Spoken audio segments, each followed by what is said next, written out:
Dans 1 heure, le président de la République française sera étendu sur le sol d'une salle d'exposition, la tête ensanglantée, le corps déjà froid. Dans 1 heure, Paul Doumer cessera d'être l'homme le plus puissant de France, pour devenir une simple ligne dans les journaux du 10 lendemain, assassinat du président. Mais avant le bruit sec des coups de feu, avant la panique, avant les cris, il y a une vie entière. Une vie commencée à 1000 kilomètres de là, dans une maison pauvre, où personne n'aurait parié un seul sou que ce gamin de rien deviendrait un jour chef de l'État, et encore moins qu'il battrait au sprint final un géant de la politique comme Aristide Briand. Ce qui rend son histoire fascinante, c'est le contraste. On le verra, un soir de mai 1932, costume impeccablement boutonné, sourire présidentiel, serré des mains entre des stands de livres, on croira voir la réussite tranquille, la République sûre d'elle. En réalité, un compte à rebours invisible est déjà lancé. Son temps est compté. Et ce compte à rebours a commencé bien plus tôt, dans le fracas des guerres, des faillites, des révolutions manquées et des défaites, encaissées une à une depuis son enfance, mars 1857, Aurillac, dans le Cantal. Une ville grise, balayée par les vents du Massif central, pas de palais, pas de grands boulevards, juste des rues étroites, des maisons sombres, et dans l'une d'elles, un nouveau-né qu'on appelle Paul Doumer. Il est le fils de gens modestes, sans fortune, sans réseau, sans titre accroché au-dessus de la cheminée. Son père est employé, ouvrier, parfois tout simplement sans travail. Sa mère se débat pour que la famille tienne à flot. Leur capital, ce sont leurs mains, leur santé et quelques années de jeunesse qu'on use vite. Très tôt, Paul comprend que dans ce monde-là, on ne pardonne pas la faiblesse. Les fins de mois difficiles ne sont pas un concept abstrait pour lui. Ce sont des repas raccourcis, des habits rapiécés, des regards inquiets échangés en silence par ses parents. Les grandes questions politiques de la France du XIXe siècle, monarchie, empire, république, n'existent pour lui que sous une forme brutale. Est-ce qu'on mangera mieux demain? Est-ce qu'on saura payer le loyer? Ce n'est pas à Aurillac que l'histoire de Paul va vraiment s'enflammer. La mèche est allumée ailleurs, dans ce monstre qui aspire les ambitions et broie les faibles. Paris. La famille Doumer finit par migrer vers la capitale. Comme tant d'autres, Paris, ce n'est pas la carte postale. C'est le ventre noir de la révolution industrielle, des rues où s'entassent les ouvriers, des ateliers bruyants, l'odeur du charbon et de la sueur. Paul découvre cette ville en enfant pauvre. Il n'entre pas par les grandes portes, mais par les arrière-cours. À peine adolescent, il doit travailler. La scolarité longue, protégée, ce sera pour plus tard, pour d'autres. Lui devient apprenti typographe, puis correcteur d'épreuves. C'est un métier éreintant, mal payé, mais c'est un poste d'observation exceptionnel. Toute la France qui pense, qui écrit, qui débat, passe sous ses yeux, ligne après ligne. Les jours, il travaille, plié sur les caractères de plomb. Les nuits, il lit. Ce qu'il corrige le jour devient son univers la nuit. Traités d'économie, pamphlets politiques, journaux radicaux, brochures républicaines. Il dévore tout. Dans l'odeur d'encre, entouré du bruit sec des presses, il découvre sa première arme, les mots. C'est là que naît le futur adversaire redoutable des grands tribuns de son temps. Car pendant que Paul, le petit correcteur, mémorise les arguments des uns et des autres, un autre jeune homme, à des centaines de kilomètres, suit une trajectoire étonnamment parallèle. Aristide Briand. Lui aussi vient d'un milieu modeste, lui aussi découvre très tôt la force des mots. Les deux ne le savent pas encore, mais leurs chemins vont converger, se croiser, puis s'affronter au plus haut niveau de l'État, dans une bataille silencieuse où il n'y aura de place que pour un seul vainqueur. Mais pour l'instant, Paul n'est qu'un gamin qui lutte contre le temps. Chaque heure travaillée, c'est une heure qui rend les études plus difficiles. Chaque jour passé à courir pour gagner quelques pièces est une entaille dans son rêve secret. S'élever par le savoir. Il décide pourtant de forcer le destin, il étudie les mathématiques, discipline austère, exigeante, qui lui donnera une réputation de rigueur quasi froide, presque brutale. Plus tard, au sommet de l'État, à 20 ans, la France explose. La guerre de 1870 contre la Prusse, la défaite, la chute du Second Empire, le siège de Paris, la Commune, la répression. Paul voit la capitale affamée, la misère se durcir, Les canons tonnaient contre les quartiers insurgés. Ce n'est plus seulement l'injustice sociale, c'est l'État lui-même qui vacille, qui se retourne contre une partie de son peuple, ce chaos le marque au fer rouge. Il se forge alors une conviction qui ne le quittera plus. La République doit être solide, organisée, presque disciplinée. Sinon, elle est condamnée à mourir sous les coups conjoints de ses ennemis de droite et de ses propres excès. Là où d'autres ne voient que la révolte héroïque, lui voit surtout ce qu'il ne veut plus jamais revivre. La guerre civile, la faim, l'humiliation nationale. Pendant que l'histoire chancelle, il passe ses examens. Contre toute probabilité, le petit typographe, le fils de pauvre, décroche ce qui, dans cette France de la Troisième République naissante, est un véritable sésame. Il devient professeur de mathématiques. On l'envoie loin de Paris, au bout de ces lignes de chemin de fer qui rayonnent depuis la capitale, Mende, puis d'autres villes de province. Dans ces lycées régionaux, il fait cours à des adolescents qui, souvent, n'imaginent même pas que leur professeur a connu la faim. Pour eux, c'est Monsieur Doumer, figure d'autorité, voix ferme, écriture nette au tableau. Pour lui, c'est une étape. Enseigner ne lui suffit pas. Il veut peser sur les décisions, sur les lois, sur la manière dont la France est gouvernée. Il se marie avec Blanche Richel. Elle lui apporte un équilibre, un foyer, bientôt une nombreuse famille. 8 enfants naîtront de cette union. À chaque enfant qui arrive, la pression augmente. Il faut nourrir tout ce monde, assurer l'avenir. Cette responsabilité familiale va durcir chez lui un trait qui fera plus tard sa réputation, l'obsession de l'ordre financier, des budgets équilibrés, des comptes bien tenus, ce qui, plus tard encore, lui vaudra autant d'admirateurs que d'ennemis. Mais à cette époque, Doumer n'est pas encore le technocrate qu'on craindra au ministère des Finances. C'est un professeur qui écrit des articles, il collabore avec la presse républicaine, s'engage dans les débats sur l'école, la laïcité, l'impôt, sa plume est sèche, incisive. Peu à peu, ses textes circulent, sont remarqués. Dans les cafés où se refait le monde, on commence à citer ce nom, Doumer. Pas encore avec respect, mais avec curiosité. Pendant ce temps, à Paris, un autre nom s'installe dans les conversations politiques, Aristide Briand. Lui choisit le droit, la tribune, la défense des ouvriers. Il excelle à l'oral, là où Doumer perfectionne sa logique implacable. L'un est le futur maître de la parole, l'autre le futur maître des chiffres. Deux trajectoires qui semblent encore parallèles, mais qu'un jour la République forcera à se rencontrer sur la même ligne de départ. Pour Paul, le déclencheur, le moment où il cesse de commenter la politique pour commencer à la faire, arrive à la fin des années 1880. La France est secouée par le boulangisme, ce mouvement populiste menaçant une République encore fragile. Le général Boulanger attire les foules, enflamme les meetings, joue sur le ressentiment, sur l'envie de revanche contre l'Allemagne.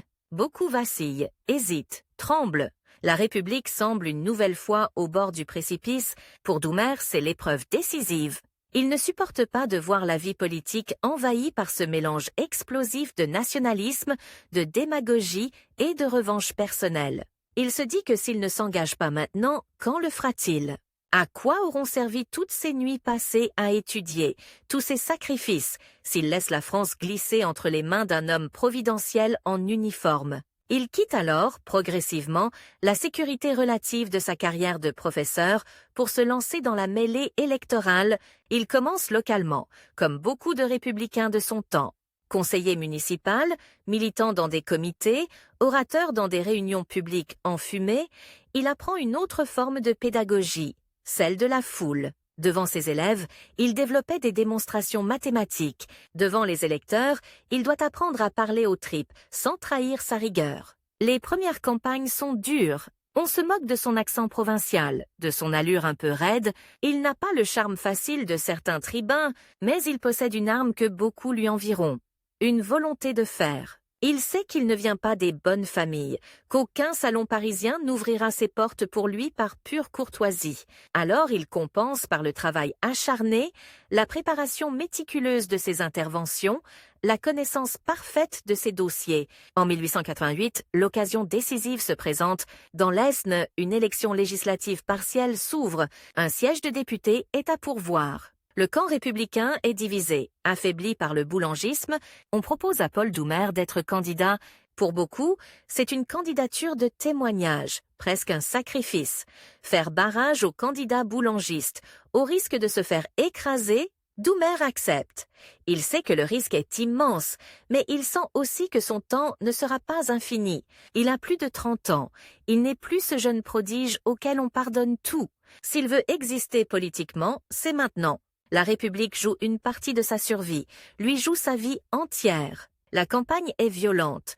Les réunions dégénèrent parfois en affrontements, les affiches sont arrachées, recouvertes, insultées. Face à lui, le candidat boulangiste promet tout.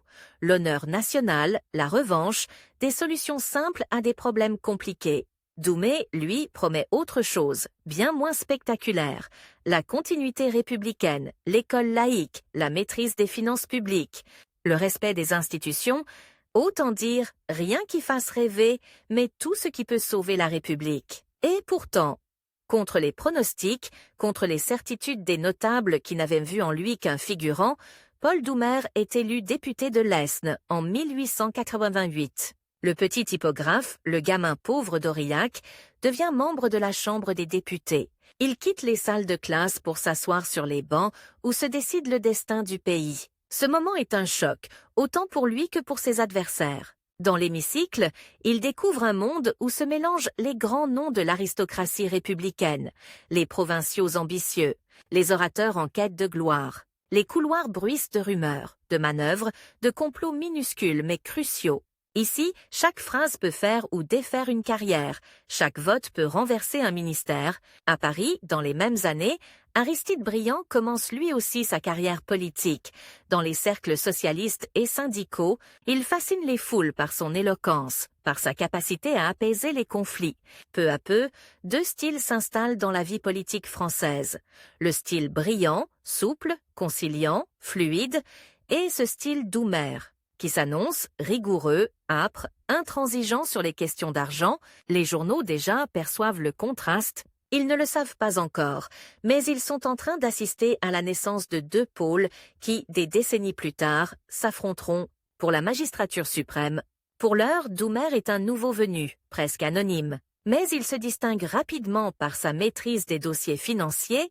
Dans les commissions, là où la lumière des projecteurs est moins forte, il travaille sans relâche. Il lit tout, annote tout, interpelle les fonctionnaires, ausculte les chiffres comme un médecin ausculte un patient.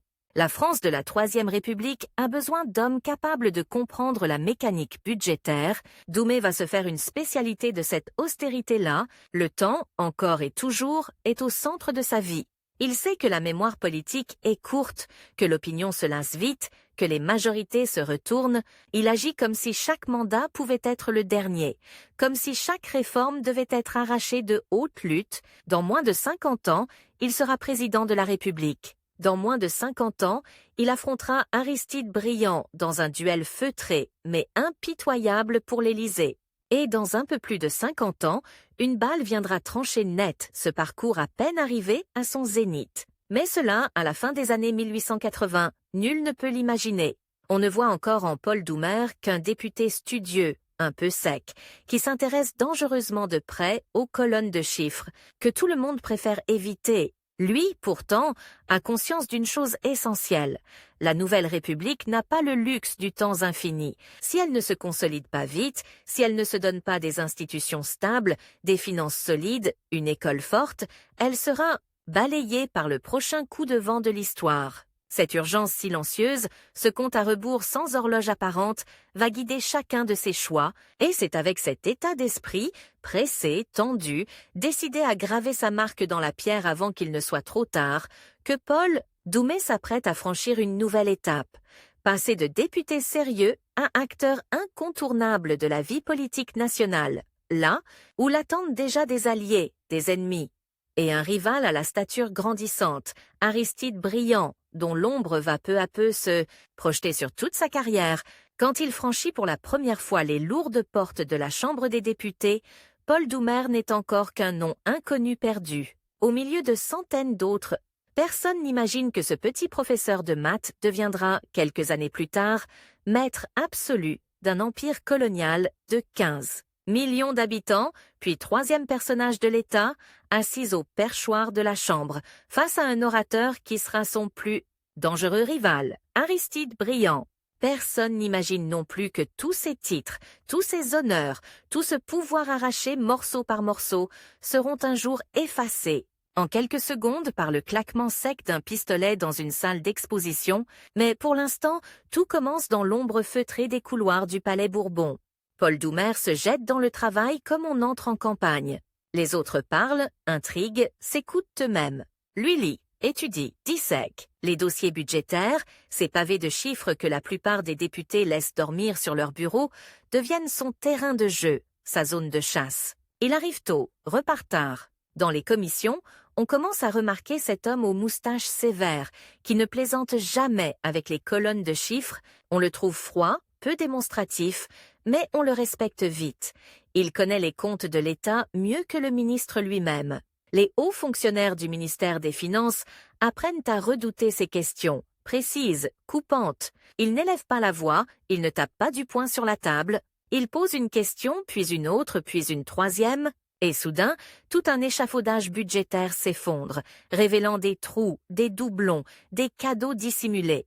Pendant ce temps, à quelques travées de là, dans le brouhaha de la gauche socialiste, un autre homme commence à se faire un nom, Aristide Briand. Là où Doumer est sec, raide, presque militaire dans sa tenue, Briand est souple, chaleureux, le verbe facile. Il ne lit pas les chiffres, il lit les foules. Et les foules l'adorent. Deux façons d'exercer le pouvoir sont en train de naître, dos à dos, dans la même salle. Le pays ne le sait pas encore, mais tôt ou tard, il faudra choisir. La France, elle, file vers un nouveau précipice. Les crises ministérielles se succèdent, on renverse un gouvernement en quelques heures, sur un détail, un scandale, une phrase malheureuse. Entre 1879 et 1914, plus de 40 cabinets vont se succéder, une instabilité folle. Pour Doumer, cette danse permanente au bord du gouffre est insupportable. On ne construit pas un budget sérieux avec des ministres qui changent tous les 6 mois. Il se jure qu'un jour, s'il en a l'occasion, il imposera une autre règle du jeu, la durée, la continuité, la rigueur. Mais le temps, il le sait, ne joue pas pour lui. Il n'est pas riche, il a une famille nombreuse à charge, 8 enfants dont l'avenir dépend de sa réussite. Un échec électoral et tout peut s'effondrer. En 1895, le pari de sa vie s'offre brutalement à lui. Le président du Conseil, Léon Bourgeois, cherche un ministre des Finances capable de tenir la baraque dans la tempête. Les regards se tournent vers ce député travailleur, sans réseau mondain, mais avec une réputation d'inflexibilité. Paul Doumer. On vient le chercher. On lui propose le poste le plus explosif du gouvernement. Accepter, c'est risquer de se brûler politiquement en quelques mois. Refuser, c'est avouer qu'on n'est pas taillé pour le pouvoir. Il accepte. Le voilà, du jour au lendemain, assis à l'un des bureaux les plus redoutés de France, rue de Rivoli, à la tête du Trésor public. Sur sa table, des montagnes de dossiers, des courbes inquiétantes, des déficits qui se creusent.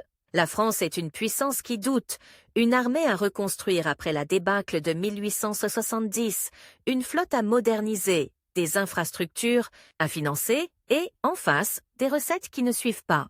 Doumer n'est pas venu pour bricoler, il veut frapper fort, vite. Il sait qu'un ministre des Finances ne reste jamais longtemps en place. Son compte à rebours personnel s'enclenche, quelques mois, peut-être un an, pas plus, pour imposer une vision. Sa grande idée, c'est l'impôt sur le revenu. Un impôt progressif qui fasse contribuer davantage les plus riches. Dans la France de la Belle Époque, c'est une révolution. Les grands propriétaires, les industriels, la presse conservatrice hurlent à la spoliation. Mais pour lui, le calcul est simple. Sans recettes nouvelles, c'est la faillite ou l'injustice fiscale permanente. Il se bat comme un possédé pour faire passer son projet. Discours, notes, rapports détaillés. Il mobilise toutes ses armes. À la Chambre, il trouve une majorité hésitante mais ouverte. Au Sénat, cette forteresse de notables, c'est un mur. On tergiverse, on enterrera le texte en commission, on le renvoie, on le dilue. Les journées s'allongent, les nuits se raccourcissent. Les journaux caricaturent ce ministre à l'allure sévère qui veut fouiller dans les portefeuilles des honnêtes gens. Le temps file. Le gouvernement bourgeois est attaqué de toutes parts. Finalement, en avril 1896, tout s'écroule. Le cabinet est renversé. Doumer quitte la rue de Rivoli sans avoir pu imposer sa grande réforme. Austère, raide, il part sans un mot, mais au fond de lui, il bouillonne. Le choc ne s'arrête pas là. En 1897, il se représente devant les électeurs de l'Aisne, ils le battent. Le député rigoureux, le ministre obstiné, est renvoyé chez lui. En quelques mois, il a tout perdu. Le portefeuille ministériel, le siège à la Chambre, la tribune, l'influence. Il a 40 ans passés, 8 enfants, aucune fortune personnelle. Sur le papier, sa carrière nationale est brisée. C'est alors qu'arrive une proposition inattendue, presque irréelle. On lui offre le poste de gouverneur général de l'Indochine française, l'Indochine. Pour beaucoup, un nom lointain sur une carte, coincé entre la Chine et le Siam. Pour la France, une colonie stratégique, un laboratoire d'expansion impériale, mais aussi un gouffre financier miné par des budgets déficitaires, des révoltes, des rivalités administratives. Pour Doumer, c'est un paradoxe vertigineux. À Paris, on ne veut plus de lui comme député. À 10 000 kilomètres de là, on lui propose de devenir, pour 5 ans, sorte de vice-roi sur un empire tropical. Il comprend immédiatement le sens de cette offre. On l'éloigne, on le neutralise, mais il y voit autre chose. Une chance de prouver ce qu'il vaut, à grande échelle, avec les mains libres. Il accepte. Un nouveau compte à rebours s'enclenche. 5 ans, pas un de plus. 5 ans pour rétablir les finances, imposer l'ordre, construire, transformer la colonie en vitrine du sérieux républicain. 5 ans ou l'oubli définitif. Le voyage est long. Les quais de Marseille, l'odeur du charbon, la machine qui gronde, puis les jours interminables en mer, la Méditerranée, Suez, la mer Rouge, l'océan Indien, la moiteur qui s'installe, les moustiques, la fièvre. Et soudain, Saïgon, son port, ses quais surpeuplés, les cyclopousses, la forêt au loin. Puis Hanoï, future capitale de son pouvoir. Le choc est brutal. À Paris, Doumer était un parmi des centaines. En Indochine, il est le centre. Devant lui, une pyramide administrative entière, militaires, fonctionnaires, magistrats, tous sous ses ordres. Et surtout, des millions de colonisés dont il décidera directement ou non de l'impôt, du travail, du sort. Dans son bureau d'Hanoï, sous le ventilateur qui tourne paresseusement au plafond, il étale des cartes, des tableaux, des graphiques. Il ne voit pas d'abord les hommes, mais des flux, de riz, d'argent, de marchandises. La colonie, pour lui, doit devenir une machine à produire des recettes, à s'équilibrer, voire à enrichir la métropole. Il réorganise tout. Administration centralisée, budget unifié, contrôle strict des dépenses. Il crée ou renforce des monopoles d'État sur le sel, l'alcool, l'opium. Dans certaines provinces, plus de la moitié des recettes publiques viennent de la vente d'opium aux populations locales. Financièrement, c'est une réussite, humainement, un désastre. Les paysans s'endettent, les villages s'appauvrissent, les révoltes couvent. Mais vues de Paris, les colonnes de chiffres enfin alignées sont rassurantes. Dans ses rapports au ministère, Doumer déroule des tableaux impeccables, des prévisions précises. Il se forge la réputation de l'homme qui sait tenir un territoire. Il ne se contente pas de serrer les budgets. Il veut marquer le paysage, laisser une empreinte physique. Il lance des travaux gigantesques, routes, ports, voies ferrées. Le plus spectaculaire d'entre eux deviendra un symbole, un grand pont de fer jeté sur le fleuve Rouge, à Hanoï, construit par les ateliers d'Eiffel. Des milliers de coulis y travaillent. Torse nu, sous un soleil écrasant, certains tombent, se brisent, disparaissent dans l'eau boueuse. Le pont sera baptisé Pont Doumer. Un ruban d'acier portant son nom, traversant un fleuve asiatique. Pour un enfant pauvre d'Aurillac, l'image a quelque chose de démentiel. Pendant ce temps, en France, un autre homme prend son élan. Aristide Briand, l'avocat des grévistes, entre à la Chambre en 1902.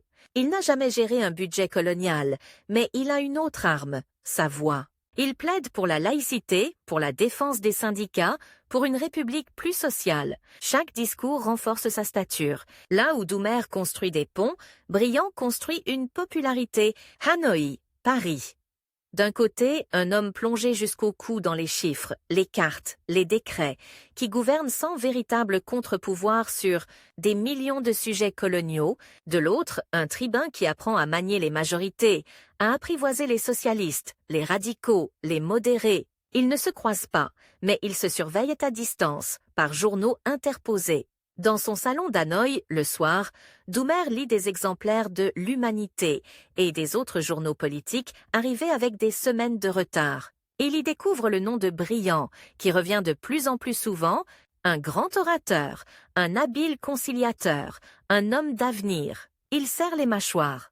Pendant qu'il sue dans les rizières administratives de l'Indochine, un autre s'installe au centre du jeu métropolitain. Le temps continue de courir. Son mandat de 5 ans approche de sa fin. En bon mathématicien, il sait compter. À son retour, il aura dépassé la quarantaine bien avancée. Les grandes fonctions de la République se distribuent rarement à des novices. S'il laisse Briand occuper tout l'espace, il n'aura plus de place à reprendre. Alors il accélère encore. Les dernières années à Hanoï sont une course contre la montre. Il veut sortir la colonie du rouge budgétaire, achever les grands chantiers, consolider une image de gestionnaire implacable. Les presses locales impriment des décrets en cascade. Les fonctionnaires indigènes sont écartés, remplacés par des cadres plus dociles. Chacun sait que le gouverneur général veut partir sur un bilan éclatant et que ce bilan se mesurera en colonnes de chiffres bien alignées. En 1902, son mandat s'achève. Il laisse derrière lui une Indochine plus centralisée, plus équipée, mais aussi plus lourdement taxée, plus tendue. Les nationalistes vietnamiens n'ont rien oublié. L'agitation souterraine est déjà là, prête à exploser quelques années plus tard. Mais la République, elle, ne retient qu'une chose. Doumer a remis de l'ordre. Son retour en France a quelque chose d'un triomphe discret. Dans les coulisses, on se refile son nom comme celui d'un homme capable de faire marcher une machine compliquée. Il publie un livre, L'Indochine française, où il défend sa politique, chiffres à l'appui. Il brigue à nouveau un mandat, cette fois dans l'Yonne, et le reconquiert. Le voici de retour à la Chambre, mais avec une aura nouvelle. Celui qui fut proconsul d'Extrême-Orient, très vite, il grimpe un échelon symbolique majeur. En 1902, il est élu président de la Chambre des députés, le perchoir. Ce fauteuil de velours d'où l'on domine l'hémicycle, petit trône républicain devant lequel défilent ministres, orateurs, chefs de parti. Pour le fils d'ouvrier d'Aurillac, c'est une revanche presque inimaginable. Mais ce poste est aussi une épreuve. Nous sommes en pleine guerre des deux Frances. Catholique contre laïque, cléricale contre républicaine. À la tribune, un homme va jouer un rôle central dans cette bataille. Aristide Briand, rapporteur de la loi de séparation des églises et de l'État. Et face à lui, sur la haute chaise de bois sculptée, la cloche à la main, on trouve Paul Doumer. La scène est d'une force presque théâtrale. En bas, Briand, le tribun inspiré, développe, jour après jour, un texte explosif qui va bouleverser un siècle d'équilibre entre le politique et le religieux. Il enchaîne les formules frappantes, calme les inquiétudes, rassure, séduit. En haut, Doumer, impassible, surveille l'ordre des débats, distribue la parole, rappelle au règlement, sonne la cloche quand les cris montent trop fort. Parfois, la salle hurle. Les députés cléricaux vocifèrent, certains brandissent des crucifix, d'autres invectivent les bouffeurs de curés. Les radicaux répondent, le sang chauffe, on s'insulte, on menace. Un président de séance faible serait balayé, Doumer ne cille pas. Il coupe les micros imaginaires de l'époque, retire la parole, suspend la séance. Il incarne la froideur de l'institution face à la fièvre politique. Briand et Doumer se croisent dans les couloirs, se saluent avec une politesse glacée. Chacun sait que l'autre convoite secrètement la même chose. La marche suprême, l'Élysée, un jour. Mais leur chemin, pour l'instant, se complète. L'un est l'âme lumineuse de la réforme, l'autre, le gardien sombre de la procédure. À mesure que passent les années, la balance semble pourtant pencher du côté de Briand. Il entre au gouvernement, devient ministre de l'Instruction publique, puis président du Conseil. Les journaux parlent désormais de l'homme d'État brillant. Son étoile monte. Doumer, lui, reste ce qu'il est. Un homme de chiffres, de règlements, de budget. On le consulte pour les grandes questions financières, mais on hésite à lui confier durablement la conduite politique du pays. On l'admire, on le craint un peu, on l'écarte souvent au dernier moment. Il tente de se présenter à la présidence de la République, mais les grandes manœuvres des groupes parlementaires lui barrent la route. On lui préfère, en 1906, un candidat plus inoffensif, Armand Fallières, vieux routier souriant, peu dangereux pour les intérêts établis. C'est une gifle. Pour Doumet, le message est limpide. On lui reconnaît du talent pour mettre de l'ordre là où tout tremble, mais on refuse encore de lui remettre la clé de la Maison France. Et pendant ce temps, Briand, lui, s'installe, chute, revient, incarne de plus en plus cette République qui aime les orateurs plus que les comptables. Les années passent, et avec elles, les chances. Doumet compte. Un mandat présidentiel dure 7 ans. Il n'est plus tout jeune. S'il rate encore une fois, combien de tours de manège lui restera-t-il? Derrière les chiffres, l'angoisse du temps perdu grandit. En 1914, un autre compte à rebours commence, bien plus terrible, bien plus silencieux. La guerre éclate. Les trains de mobilisation emportent des milliers de jeunes gens vers le front. Sur les quais, parmi les pères qui se tiennent droit pour ne pas pleurer, il y a Paul Doumer.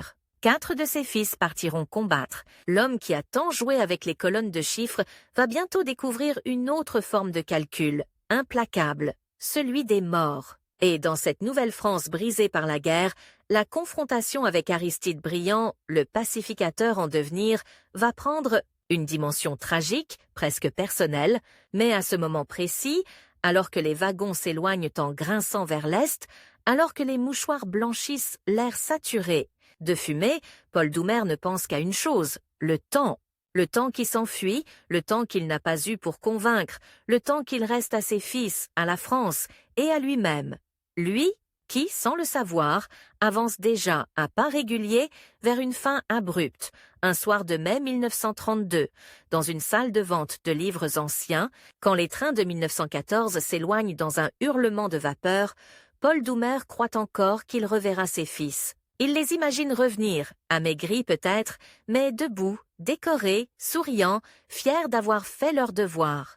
Quelques années plus tard, ce même homme, le maître sec des colonnes de chiffres, se penche sur un autre tableau. 4 noms, 4. De ces 8 garçons, alignés dans une liste interminable de morts pour la France. Les chiffres qui l'obsédaient hier, déficit, recettes, emprunts, ont soudain pris une autre forme, celle d'un décompte macabre. Où, pour une fois, ils donneraient tout pour que les nombres s'arrêtent. Ils ne s'arrêteront pas. Et c'est au milieu de ce fracas, de cette boucherie qui engloutit des générations entières, que va se jouer la vraie métamorphose de Paul Doumer. De grand ordonnateur colonial, il devient l'un des hommes qui tiennent la France en état de marche, au prix de tout, y compris de sa propre vie intime. La mobilisation l'a saisi à 60 ans passés. Trop vieux pour partir au front, pas assez pour se retirer. Il reste donc à Paris, au Sénat, où il siège désormais comme représentant de l'Aisne, mais ce n'est plus le Sénat bavard et routinier des années de paix. C'est une salle de commandement. Là, on vote les crédits de guerre, on autorise les emprunts, on décide combien d'obus, combien de canons, combien de rations partiront.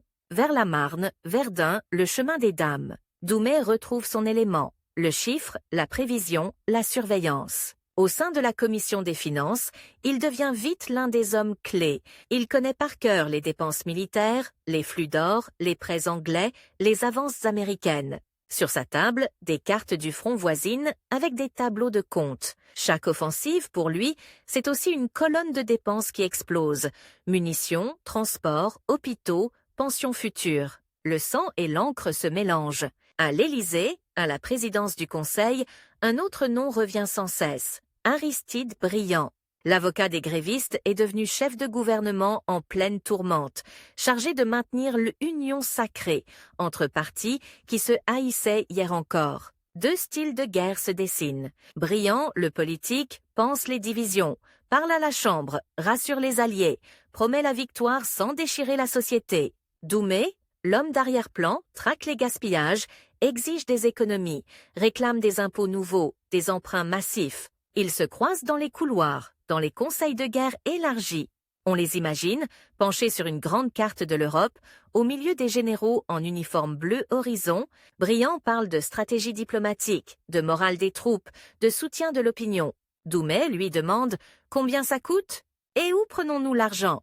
Les militaires froncent parfois les sourcils. Cet homme ne voit que des chiffres, pense-t-il. Mais sans ces chiffres, pas de canons, pas d'obus, pas de ravitaillement. En 1917, quand la guerre s'enlise et que le pays est à bout de nerfs, on vient le chercher à nouveau pour le poste le plus explosif, ministre des Finances. Cette fois, ce n'est plus la crise budgétaire d'une belle époque insouciante, c'est l'abîme. L'inflation guette, la monnaie vacille, les réserves d'or fondent. Si la France tombe, ce ne sera peut-être pas seulement sous les obus allemands, mais sous le poids d'une faillite totale. Il accepte. Encore une fois, son compte à rebours personnel s'enclenche, quelques mois pour trouver des milliards. Quelques mois pour empêcher la machine de guerre de s'arrêter faute de carburant. Il impose des mesures brutales, emprunt massif, mobilisation de l'épargne, taxation plus lourde des bénéfices de guerre. Il affronte la colère des milieux d'affaires, des banques, des industriels qui espéraient que la guerre serait bonne pour leurs profits. Les éditorialistes de droite le traitent de fossoyeur de la fortune française. Il ne répond pas. Il sait que chaque jour sans obus coûte plus cher encore, des vies. Pendant ce temps, au front, ses fils combattent. Ils portent le même nom que lui, mais dans des tranchées où personne n'a entendu parler de l'ancien gouverneur d'Indochine. Ils sont officiers, lieutenants, capitaines. Ils mènent leurs hommes dans des assauts qui ressemblent à des suicides programmés. Les lettres arrivent, au début. « Mon cher père, ne t'inquiète pas, tout va bien. » Puis un jour, un télégramme. Puis un autre, puis encore un autre. 4 fois, la même formule froide, réglementaire, que le facteur lit en baissant les yeux. « J'ai la douleur de vous faire savoir. » À chaque nouvelle, Paul Doumer s'enferme. On raconte qu'il marche des heures dans son bureau, sans parler, les mains jointes derrière le dos. Le lendemain, il est là, à la commission, implacable, précis. Certains collègues détournent les yeux. Comment cet homme peut-il encore compter alors qu'il vient de perdre un fils? Il répondra plus tard, dans un livre déchirant, « Le livre de mes fils ». Pour l'instant, il n'a pas le temps d'écrire. La France brûle. Il faut éteindre.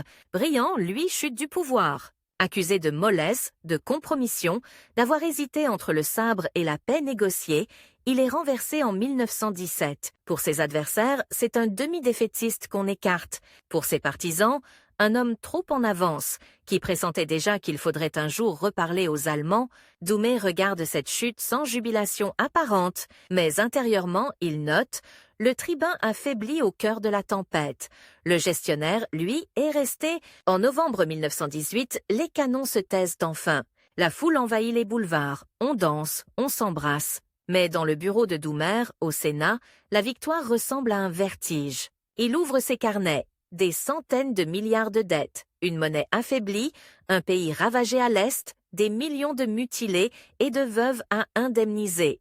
Et surtout, une promesse silencieuse faite devant 4 tombes absentes. Jamais il ne laissera les morts de la Grande Guerre devenir une simple ligne budgétaire. Dès les premiers mois de paix, il change de visage politique. L'homme qui rêvait jadis de budgets impeccables se fait avocat inflexible des anciens combattants et des mutilés. Il siège dans les commissions chargées des pensions, il intervient dans les débats avec une dureté extraordinaire. Quand un sénateur hésite sur le coût des réparations dues aux veuves, il explose. Ce n'est pas une charge, c'est une dette sacrée. Il parcourt les hôpitaux, les foyers de rééducation, les colonies d'orphelins, on le voit, silhouette rigide, se pencher sur des brancards où manquent des bras, des jambes, des visages. Lui qui passait pour froid, distant, se surprend à poser sa main sur une épaule, à murmurer quelques mots. Les anciens combattants, d'abord méfiants, le baptisent bientôt le père des mutilés, un père sévère, certes, mais obstiné, qui ne lâche pas leur cause dans les couloirs ministériels. Dans le même temps, une nouvelle bataille commence, moins flamboyante que la Marne, mais tout aussi décisive, celle des réparations allemandes. Pour Doumer, c'est simple, l'Allemagne doit payer, non par vengeance, mais parce que sans ces sommes, la France ne pourra pas tenir ses engagements envers les victimes, ni reconstruire ces régions dévastées. Il le répète à l'infini dans les séances du Sénat. Ou bien nous faisons payer le coupable, ou bien nous demandons à la veuve de Verdun de financer la reconstruction par ses propres impôts. Choisissez. En face, dans le camp de ceux qui veulent desserrer l'étau, une voix se fait de plus en plus entendre, Aristide Briand, revenu au premier plan. L'ancien chef de gouvernement déchu lors de la guerre rêve désormais d'une autre victoire, la paix durable en Europe. Il parle d'apaiser les rancœurs, de tendre la main à l'Allemagne vaincue, de construire une fédération européenne avant l'heure. À la tribune, il déploie tout son talent. Ses mots, portés par la presse, traversent les frontières. En 1926, il reçoit le prix Nobel de la paix, couronnement international de sa vision. Pour Doumer, c'est presque une provocation. L'homme dont les hésitations ont, selon lui, fragilisé la conduite de la guerre, devient le héros des salons internationaux. Lui, le veuf de 4 fils, est renvoyé à ses colonnes de chiffres et à ses comités de pension, mais il ne renonce pas. Dans l'ombre, il façonne une stature différente, celle du gardien de la solidité française, du rempart contre les illusions dangereuses. À la commission des finances du Sénat, il règne. Les ministres passent, lui reste. Il scrute chaque projet de loi, chaque crédit, chaque emprunt. Il n'hésite pas à renvoyer un ministre bredouille, à lui expliquer, tableau à l'appui, qu'il est en train de creuser un gouffre. Les couloirs bruissent de légendes. Si ton projet passe devant Doumer, prépare-toi. Il ne laissera rien passer. En 1927, nouveau saut. Les sénateurs le portent à la présidence du Sénat. Le perchoir d'en haut, cette fois dans l'autre chambre du Parlement, 70 ans, moustache blanche, allure d'ancien général des finances, il domine à présent l'Assemblée la plus lente, la plus prudente, la plus méfiante envers les emballements. C'est la consécration d'une carrière tissée de rigueur, de travail, de constance. Et pourtant, quelque chose ronge encore Paul Doumer. À chaque fois qu'il traverse la cour du palais du Luxembourg, son regard glisse machinalement vers l'ouest, vers cette autre demeure, de pierre et de dorure, l'Élysée. Il a raté le coche en 1906. Il a vu passer les présidents Fallières, Poincaré, Millerand, Doumergue. À chaque fois, il se disait « j'aurais pu ». Mais le temps, ce vieil ennemi silencieux, le rattrape. Il approche des 75 ans, un mandat présidentiel dure 7 ans. S'il ne se lance pas maintenant, il ne se lancera jamais. C'est la dernière bataille, confie-t-il à un proche. Après, il n'y aura plus que le silence. Face à lui, pour cette bataille suprême, un adversaire inattendu se dresse. Aristide Briand, encore lui. L'homme de Locarno, le Nobel de la paix, le symbole du rapprochement franco-allemand. Pour beaucoup, l'affaire semble entendue. Qui mieux que Briand pour représenter une France qui veut tourner la page des tranchées, entrer dans l'ère des conférences internationales et des traités, des discours à Genève. Les semaines précédant l'élection présidentielle de 1931 ressemblent à une partie d'échecs jouée à huis clos dans les salons du Palais, Bourbon et du Sénat. Doumer ne va pas battre le pavé, il ne prononce pas de grands discours publics. Il reçoit, silencieux, les chefs de groupe, écoute, promet peu, garantit surtout une chose. Avec lui, pas de fantaisie. L'ordre budgétaire, le respect scrupuleux des prérogatives parlementaires, une présidence sérieuse. Briand, lui, compte sur son prestige, mais ce prestige a un revers. Il suscite des jalousies, des haines sourdes, des rancœurs accumulées au fil de ses multiples passages au pouvoir. Nationaliste, catholique intransigeant, industriel hostile à sa politique internationale, tous se disent prêts à tout, pourvu que Briand n'entre pas à l'Élysée. Et dans ce tout, le nom de Doumer devient la solution miracle, un homme de l'ordre, suffisamment à droite pour rassurer, assez républicain pour ne pas effrayer le centre. Le 13 mai 1931, les députés et sénateurs se réunissent en congrès à Versailles. Sous la voûte dorée de la salle, l'air est lourd. On sait que la journée peut faire basculer les carrières, briser des ambitions vieilles de 30 ans.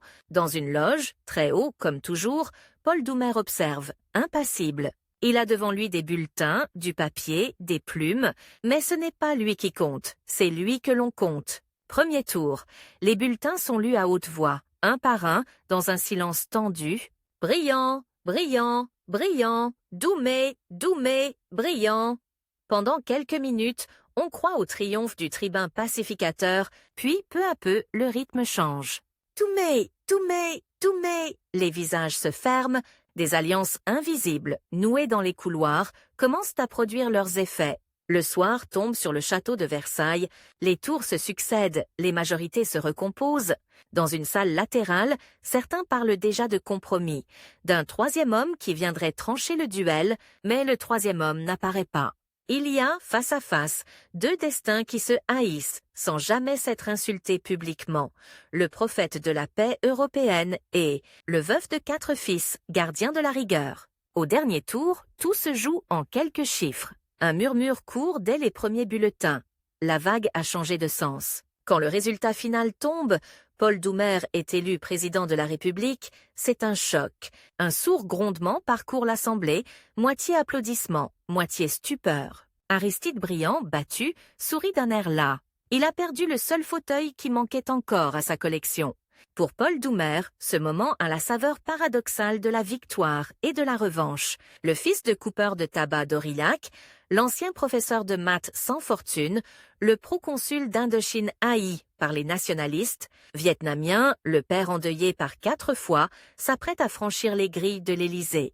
Il n'a jamais été aussi haut, jamais aussi vieux non plus. Dans la voiture qui le ramène à Paris, le soir, il ne regarde presque pas les foules qui se pressent pour apercevoir son visage derrière la vitre. Il pense, comme toujours, en colonne. 7 ans de mandat possible, il en aura à peine 2 si la fatigue le terrasse. Une crise économique mondiale qui gronde déjà depuis le krach de 1929. Des budgets à tenir, encore, toujours, alors que le chômage pointe, que les partis se radicalisent. Il sait que le temps, plus que jamais, lui est compté, qu'il devra faire en quelques mois ce que d'autres ont tenté en années, rétablir la confiance, contenir la tourmente, préserver une république menacée à droite par les ligues et à gauche par les impatiences. Il ignore que ce compte à rebours ne durera même pas 2 ans, qu'il sera brutalement interrompu par un inconnu tirant 3 balles, dans une salle d'exposition. Pour l'instant, seul le bruit régulier du moteur accompagne ses pensées. La voiture s'engouffre dans la cour de marbre de l'Élysée, les huissiers ouvrent grand les portes, les dorures étincellent sous les lustres, Paul Doumer gravit lentement l'escalier d'honneur, la main posée sur la rampe froide, tout en haut, au bout du tapis rouge, une porte se referme sur lui. Derrière cette porte l'attendent des dossiers, des audiences, des décisions à prendre, et, tapis dans l'ombre, une ultime confrontation avec l'homme qui, depuis 30 ans, incarne l'autre visage possible de la France. Aristide Briand, désormais relégué au rang de conseiller officieux, mais toujours présent. Comme un miroir inversé, la République vient de choisir son camp, celui de la rigueur contre l'éloquence, des chiffres contre les grandes phrases. Elle ne sait pas encore qu'en faisant ce choix, elle programme aussi l'une des fins les plus brutales et les plus absurdes de toute son histoire présidentielle. Le 6 mai 1932, à 21h05, le président de la République s'effondre au milieu d'une forêt de livres. Sur le parquet ciré de l'hôtel particulier Salomon de Rothschild, le sang de Paul Doumer se mêle à l'encre séchée des dédicaces. Autour de lui, des piles de romans sur la Grande Guerre, des recueils de poèmes de tranchées, des mémoires d'anciens combattants. Il est venu saluer ceux dont il s'est toujours voulu le défenseur. En quelques secondes, 3 coups de feu déchirent l'air et toute une vie passée à esquiver les pièges de la politique s'achève. Non pas sous les coups d'un rival, mais sous ceux d'un inconnu venu de très loin. 1 an plus tôt, personne n'aurait parié sur une telle fin. Le 13 juin 1931, Paul Doumer franchit officiellement le seuil de l'Élysée. Dans la cour, la musique militaire joue. Les drapeaux flottent, les journalistes se pressent, les flashs crépitent. Les Français découvrent ce nouveau président à la moustache blanche, à l'allure rigide, qui ressemble plus à un grand-père sévère qu'à un chef charismatique. Pourtant, derrière ce visage taillé à la serpe, les engrenages tournent à toute vitesse. Il le sait, le temps est son principal ennemi. On lui a donné un mandat de 7 ans. Il doute d'en avoir la moitié. La crise économique mondiale, née du krach de 1929, vient de frapper l'Europe comme une vague sourde. Le chômage monte, les faillites se multiplient, les pays se referment sur eux-mêmes. Dans son bureau encore presque vide, il pose la main sur le cuir vert de la table et murmure « Nous n'avons pas 7 ans. Nous avons 12 mois pour empêcher le pays de glisser. Après, il sera peut-être trop tard. » Face à lui, dans cette lutte contre l'urgence, un autre homme occupe encore le devant de la scène internationale, Aristide Briand. Il n'est plus président du Conseil, mais il est toujours ministre des Affaires étrangères, et surtout, l'icône vivante de la paix par la diplomatie. Tous deux atteignent la fin de leur parcours, mais ne voient pas la même ligne d'arrivée. Briand rêve d'une Europe réconciliée, presque fédérale, une sorte d'États-Unis d'Europe, dit-il en 1930, qui ferait enfin taire les canons. Doumer rêve d'une France solide, solvable, armée juste assez pour ne pas tenter le diable, mais jamais dépendante des promesses d'autrui. Dans les salons de l'Élysée, les deux hommes se retrouvent parfois autour d'une table couverte de cartes et de notes. Briand avance ses idées avec cette souplesse de juriste qui l'a rendu célèbre. Conférence de désarmement, pacte de non-agression, plan d'union économique européenne. Il enchaîne les dossiers, parle de Genève, de Londres, de Berlin. Doumer, lui, écoute en silence, le visage fermé, puis, avec cette voix ferme qui ne cherche pas à séduire, « Et si ces traités ne sont que du papier? Et si, dans 10 ans, les fabricants de canons fêtent à nouveau leurs commandes? Qui paiera encore? Les mêmes veuves, les mêmes mutilés. » À ce moment précis, le conflit qui les oppose change de nature. Ce n'est plus la rivalité pour un fauteuil, pour des portefeuilles ministériels, c'est une rivalité de mémoire. Qui racontera l'avenir de la France? Le poète de la paix ou le comptable des morts? Le Nobel ou le père endeuillé? Tout en haut de l'État, la marge de manœuvre du président de la Troisième République est limitée. Il ne gouverne pas, il arbitre, mais un arbitre peut infléchir le match par des regards, des silences, des choix de Premier ministre. Doumer le sait, et il utilise chaque parcelle de son rôle. Il reçoit les chefs de gouvernement possibles dans ce salon ovale qu'il commence à connaître par cœur. Tardieu, Laval, Herriot, d'autres encore. À chacun, il pose les mêmes questions, presque cliniques. Votre budget, comment le tenez-vous? Que faites-vous pour les anciens combattants? Et l'Allemagne, sur quel gage concret fondez-vous votre confiance? Le ton n'est jamais agressif, mais la pression est permanente. Il ne laisse passer aucun flou, aucune phrase creuse. Au sortir des entretiens, certains futurs présidents du Conseil pâlissent. On aurait dit un examinateur devant un élève, confiera l'un d'eux. Dans ces huis clos, la vieille rivalité avec Briand continue son chemin. Car les partisans de ce dernier, quand ils viennent à l'Élysée, défendent souvent sa vision.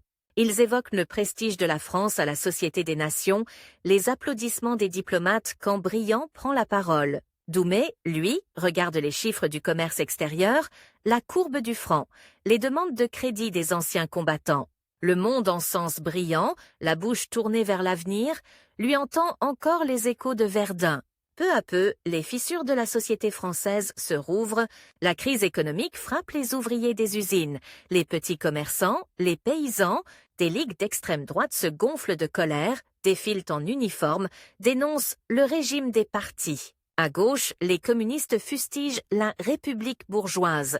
Incapables de protéger les travailleurs, chaque matin, sur le bureau du président, s'empile une nouvelle liasse de rapports. Émeutes de chômeurs ici, grève là, meeting, anti-parlementaires ailleurs. Le compte à rebours continue de tourner, 12 mois pour maintenir la cohésion d'un pays las, cassé, encore hanté par la guerre, déjà travaillé par des haines qui rappellent confusément les années 1890, il sait ce que cela peut donner.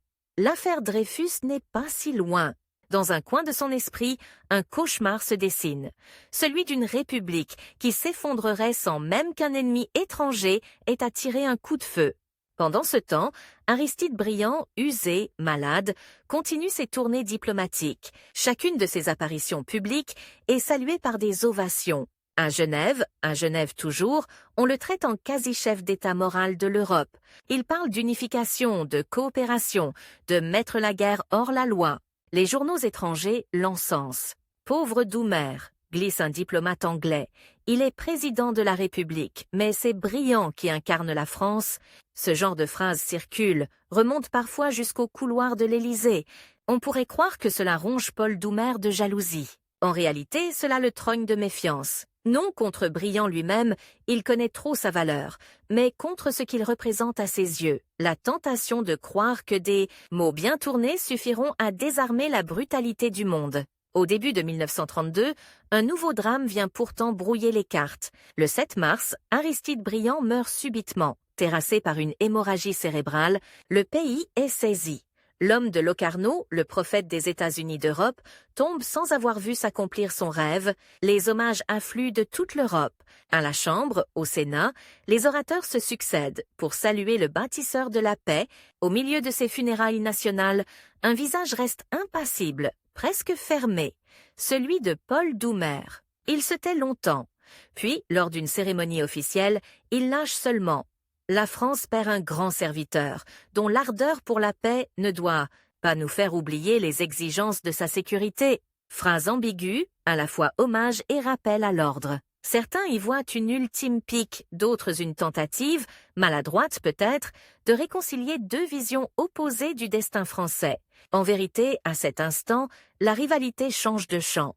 Aristide Briand commence sa seconde vie, celle de la postérité. Paul Doumer, lui, continue d'avancer dans le temps réel. Avec ses budgets, ses crises, ses ligues qui hurlent dans la rue, il ne lui reste que 2 mois à vivre. Il ne le sait pas, mais son calendrier se contracte, comme si chaque rendez-vous officiel le rapprochait d'un point invisible sur la ligne du temps. Mars, avril, début mai. Une succession de conseils des ministres, de remises de décorations, de voyages symboliques. Il se rend à plusieurs inaugurations de monuments aux morts, comme pour boucler un cercle entamé en 1914. Devant chaque stèle gravée de noms, il s'attarde un peu plus que le protocole ne l'autorise. Un silence, un regard perdu, puis il se ressaisit, redresse la tête, reprend son rôle. C'est dans ce climat d'usure générale, de fatigue personnelle et de tension sociale que s'inscrit le 6 mai 1932. Ce jour-là, l'agenda du président est chargé, mais un rendez-vous compte plus particulièrement à ses yeux. Une visite au salon organisée par l'Association des écrivains combattants, dans l'hôtel particulier Salomon de Rothschild, rue Berryer, à Paris. Ces hommes-là, il les connaît. Ils ont écrit avec leur sang, avec leurs cauchemars, avec leurs moignons parfois. Leur rendre visite, c'est comme retourner une dernière fois vers ses 4 fils, dont les noms ne quitteront jamais sa mémoire. L'hôtel est élégant, presque trop, pour ces anciens poilus aux vestons élimés. Les salons sont tapissés de tableaux, les bibliothèques croulent sous les ouvrages. Sur chaque table, des piles de livres attendent une signature, un mot du président. Il arrive en fin d'après-midi, entouré d'un petit cortège, l'air un peu plus fatigué que d'habitude. Les plumes se lèvent, les conversations se figent, puis reprennent dans un murmure excité. Voir le chef de l'État se pencher sur leurs cahiers, leurs mémoires, c'est pour beaucoup de ces écrivains la seule reconnaissance qu'ils obtiendront jamais. Parmi les silhouettes qui se pressent, une autre se détache, plus mince, plus nerveuse, avec ce regard brûlant des hommes qui vivent dans leurs obsessions. Il s'appelle Paul Gorgulov, émigré russe, ancien officier blanc autoproclamé, dérangé, exalté, obsédé par l'idée de sauver la Russie enflammée par le bolchevisme. Il a déjà imaginé 1000 plans délirants, écrit des manifestes qu'on ne lit pas, inventé des titres de noblesse qui ne trompent personne. Ce soir-là, il tient dans sa poche un revolver. Il a décidé que la France, coupable à ses yeux de ne pas avoir abattu le régime soviétique, doit payer un prix sanglant. Rien dans cette foule dûment filtrée ne laisse présager l'orage. Le service de sécurité, en 1932, n'a rien à voir avec ce qu'il deviendra plus tard. On fouille à peine, on se fie aux invitations, aux costumes, aux apparences. Après tout, qui pourrait vouloir du mal à ce vieil homme sans charisme de tribun, président d'un pays épuisé, presque résigné? Doumer serpente entre les tables. Il serre des mains, décroche un sourire rare mais sincère pour un ancien officier qui lui raconte une anecdote de 1917, griffonne. Quelques mots sur la page de garde d'un ouvrage. AX, en souvenir des sacrifices de la Grande Guerre. Paul Doumer. La phrase gravée par l'habitude n'en est pas moins réelle. Il parle peu, écoute beaucoup. Avec certains mutilés, il échange quelques mots à voix basse, comme on parle entre initiés d'une douleur commune, puis il s'arrête devant une table où l'attend un homme nerveux, qui tremble légèrement. On lui présente Paul Gorgulov comme un écrivain russe. Le président se penche, jette un coup d'œil à la couverture du livre posé devant lui, un titre clinquant, vague, improbable. Il s'apprête à demander « en français ou en russe ?» Question de pure politesse. À ce moment précis, Gorgulov plonge la main dans sa veste. Tout se brouille. Les témoins raconteront plus tard avoir entendu un bruit sec, métallique, comme un objet heurtant le bois. Puis 3 détonations, 3 éclairs dans l'air saturé de parfum et de papier imprimé. La première balle atteint le président à la clavicule, la seconde se loge près de la base du crâne, la troisième perdue ricoche sur un meuble. Le corps de Paul Doumer vacille, ses lunettes glissent, sa main lâche le stylo. Il tente de se rattraper à la table, la renverse, s'affaisse au ralenti sur le parquet. Autour de lui, c'est la panique. Des femmes crient, des hommes se jettent au sol, d'autres sur l'agresseur. On plaque Gorgulov contre un mur, on le roue de coups, on hurle « à mort !» Tandis que son revolver, encore tiède, roule sous un fauteuil. Sur le parquet, parmi les feuillets envolés, le président de la République respire encore. Une tache de sang s'élargit, dessine une carte grotesque qui dévore peu à peu la dédicace interrompue.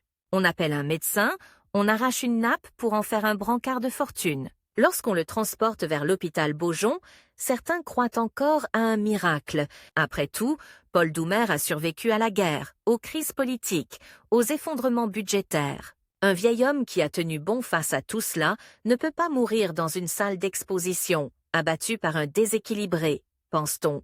La nuit, pourtant, emporte lentement ce corps épuisé.